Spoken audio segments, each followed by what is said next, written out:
எல்லாருக்கும் வணக்கம். மீண்டும் மெய்ப்பொருள் காண்க தளத்திற்கு எல்லாரையும் நான் வரவேற்கிறேங்க. முதல்ல சர்வதேச சந்தைன்னு பார்த்தோம்னா, நேத்து அமெரிக்க சந்தை பயங்கரமா ஏறி இருந்ததுங்க. என்ன காரணம் அப்படின்னா, இந்த ரெசிப்ரோக்கல் டாரிஃப்ல ஒரு மெஷர்டு அப்ரோச் தான் இருக்கும் அப்படின்ற மாரி செய்திகள் வந்திருக்கு. ஸோ அதனால நாஸ்டாக் வந்து ஒரு நேத்து 2.27% ஏறிடுச்சு. S&P 500 ஒரு 1.76%, டவ் வந்து ஒரு 1.42% மேல ஏறிடுச்சுங்க.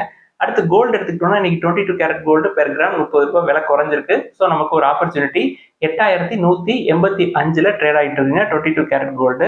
பிரெண்ட் க்ரூடு கொஞ்சம் விலை ஏறி இருக்கு. 72.36 US டாலரா இருக்கு. ஒரு பேரல் 159 லிட்டர். இது நம்மளுக்கு அடுத்த மகிழ்ச்சியான செய்தி. அமெரிக்க டாலருக்கு நிகரான இந்திய ரூபாயோட மதிப்பு தொடர்ந்து சரிஞ்சுக்கிட்டே இருந்தது இல்லையா, ட்ரம்ப் அவர்கள் பதவி ஏற்றதுக்கு அப்புறம். இப்ப தொடர்ந்து இந்த வாரம் ஃபுல்லாவே நல்லா ஸ்ட்ரென்தன் ஆயிருக்குங்க. 85.67, நேற்று 86.96 இருந்தது. இன்னைக்கு மறுபடியும் சரிவில் இருந்து கொஞ்சம் மீண்டு வந்திருக்குதுங்க. அடுத்து நிப்டி 50 எடுத்துக்கிட்டோம்னா, நேத்து எஃப்ஐஐஸ் ஒரு 3000 கோடிக்கு பக்கமா மறுபடியும் வாங்கியிருக்காங்க. டிஐஎஸும் வாங்கியிருக்காங்க ஒரு 100 கோடிக்கு பக்கமா. நிப்டி நேத்து வந்து ஒரு 1.3% ஏறி இருந்துச்சு. சென்செக்ஸ் ஒரு 1.4%. மிட் கேப் ஸ்மால் கேப் எல்லாமே வந்து 1.3 1.1% ஏறி இருந்ததுங்க. இன்னைக்கு மார்க்கெட் நான் கடைசியா ரெக்கார்ட் பண்றப்போ ஒரு 23,660ல ட்ரேட் ஆயிட்டு இருந்தது. ஒரு 3 பாயிண்ட் வந்து ஏறி இருந்தது. பேங்க் நிப்டி 51,730 ஒரு 25 பாயிண்ட் மேல ஏறி இருந்தது. நான் காலையில சந்தையோட துவக்கத்துல பயங்கரமா இருந்து ஒரு 125 150 பாயிண்ட் வரைக்கும் பார்த்தேன். அதுக்கப்புறம் இப்ப மறுபடியும் குறைஞ்சிருக்கு. மேபி எஃப்ஐஐஸ் மறுபடியும் அவங்க வேலையை காட்ட ஆரம்பிச்சிட்டாங்களா அப்படின்றத நம்ம நாளோட முடிவுல தான் பார்க்க முடியும். ஜப்பான் நாட்டு சந்தையில எடுத்துக்கிட்டோம்னா இன்னைக்கு ஒரு 220 பாயிண்ட் மேல ஏறி இருந்ததுங்க.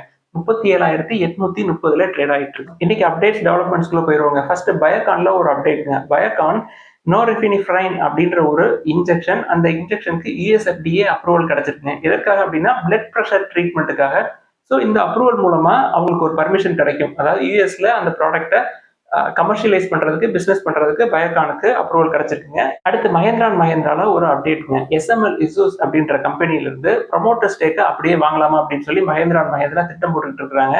அதோட ப்ரமோட்டர் குரூப் யார் அப்படின்னா சுமிடோமோ கார்பரேஷன். அவங்கள்ட்ட 43.96% ஸ்டேக் இருக்குங்க. அந்த பிசினஸ் வாங்கினாங்க அப்படின்னா ஒரு 1400 இருந்து 1500 பிரைஸ் ரேஞ்சுக்குள்ள வாங்குவாங்கன்னு நினைக்கிறேன். பட் இந்த விஷயம் தெரிஞ்ச உடனே 1600க்கு மேல ஷேர் பிரைஸ் வந்து ட்ரேட் ஆகிட்டு இருக்கு.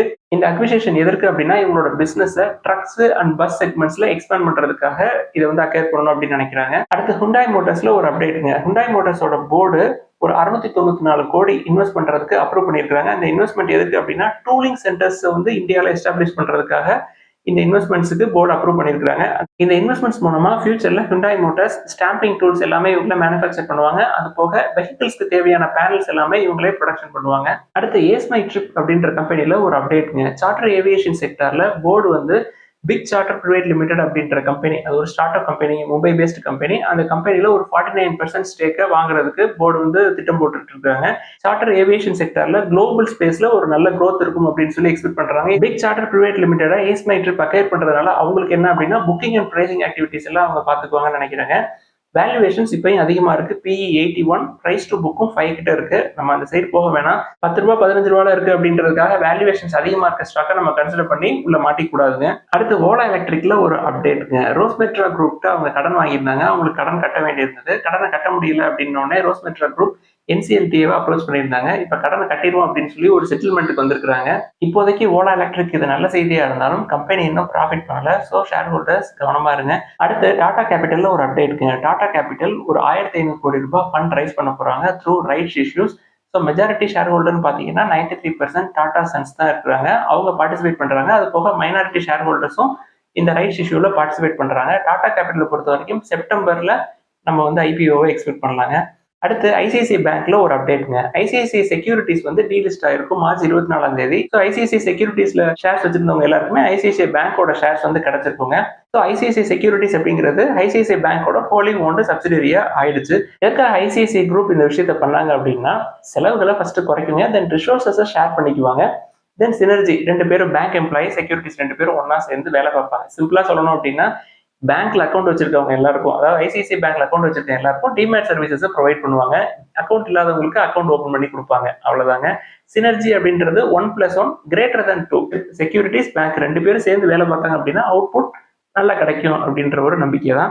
டாடா ஆட்டோ காம்பனன்ட்ஸ்ல ஒரு அப்டேட்டுங்க. ஆட்டோ காம்பனன்ட்ஸ் டாடா என்ன பண்றாங்க, ஒரு Sweden based company IAC international automatic components group அப்படின்ற கம்பெனியை அக்வயர் பண்ண போறாங்க. எதுக்காக அப்படின்னா யூரோப்ல இருக்கிற ஓஇஎம்ஸ் கூட இவங்க ஸ்ட்ரென்தன் பண்றதுக்கு, ரிலேஷன்ஷிப்பை ஸ்ட்ரென்தன் பண்றதுக்காக இந்த அக்விசிஷனை பண்ண போறாங்க. அந்த கம்பெனியோட டர்ன் ஓவர் அப்படின்னு பாத்தீங்கன்னா $800 million, well established company in Europe. இந்த கம்பெனி ஆட்டோமொபைலுக்கு தேவையான காம்பனன்ட்ஸ், குறிப்பா இன்டீரியர் டிசைன் எல்லாமே வந்து இவங்க பண்ணி தர்றாங்க யூரோப்ல இருக்கிற ஓஇஎம்ஸ்க்கு. இது வந்து ஆட்டோ காம்பனன்ட்ஸ் டாட்டாவுக்கு நல்ல செய்தி. அது போக டெஸ்லாவோட வருகை எப்படி இந்தியாவுக்கு உறுதியாயிடுச்சு. ஃபியூச்சர்ல இந்தியாவிலையும் அவங்க பிளான்ட் போடுறதுக்கான வாய்ப்புகள் இருக்குங்க. ஸோ டாட்டாவை பொறுத்த வரைக்கும் டெஸ்லா கூட நல்ல பார்ட்னர்ஷிப்ல தான் இருக்காங்க. குறிப்பா Tata Auto Components, Tata Technology, Tata electronics.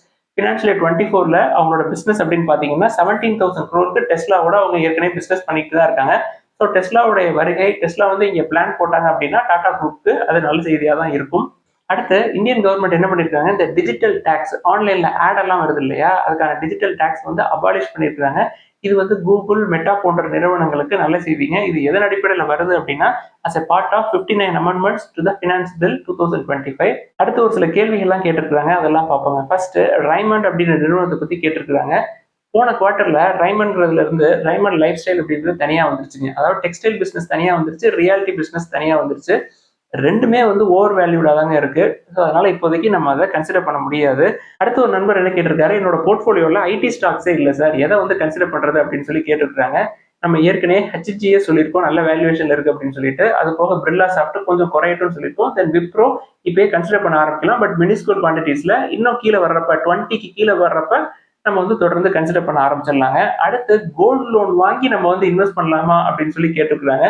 தயவு செய்து கடன் வாங்கி இன்வெஸ்ட் பண்ணவே பண்ணாதீங்க. அது எந்த மாதிரியான கடனா இருந்தாலும் சரிங்க. உங்களோட ஷேர்ஸை வந்து பிளட்ஜ் பண்ணி நீங்க இன்வெஸ்ட் பண்றதா இருந்தாலும் சரி, இல்ல கோல்டு இருக்கிற கோல்டை பிளஸ் பண்ணி வாங்குறதா இருந்தாலும் சரி, இல்ல இருக்கிற கோல்டு ETF வித்துட்டு அந்த லாபத்துல இன்வெஸ்ட் பண்றதா இருந்தாலும் சரி, அந்த மாதிரி பண்ணவே பண்ணாதீங்க. கோல்டு இருக்கு அப்படின்னா, டிஜிட்டல் கோல்டா இருக்கு, ETF இருக்கு அப்படின்னா பத்திரமா வச்சுக்கிறது தாங்க நல்லது.